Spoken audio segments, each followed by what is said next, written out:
Hello and welcome to this Excel tips video.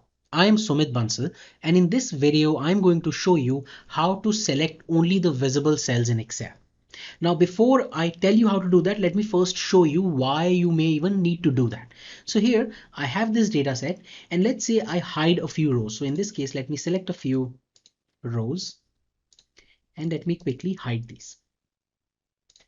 Now I have this data. So in this case, I have 6 rows that are visible. So 6 rows and there are 3 columns.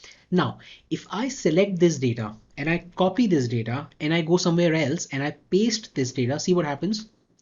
It does not just copy these 6 cells, it copies the entire data set. So I have all those hidden rows as well that have been selected and copied. And I do not want this. I only want to select those cells that are visible and copy paste it. So let me clear this data.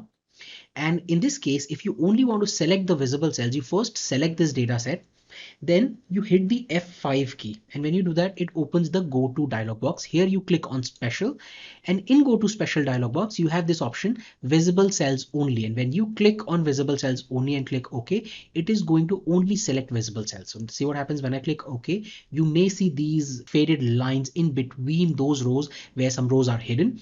Now I can copy this. I can come here and I can paste it, and you can see it only pastes these visible records and not the ones that are hidden. Now let me show you even shorter way of doing this. Let me first clear this data, and instead of using the Go to Special dialog box, I'm going to give you the keyboard shortcut to do this. So you first select this data set, you hold the Alt key and then press the semicolon key, and when you do that, it would only select the visible cells. Now you can copy this data, go to the cell where you want to paste it, and then paste this data, and you can see it only copy pastes those records that are visible. That's it in this video. I hope you found this useful. Also, if you're liking these videos, please subscribe to this YouTube channel and click on the bell icon so that you never miss out on any Excel tips video I release in the future.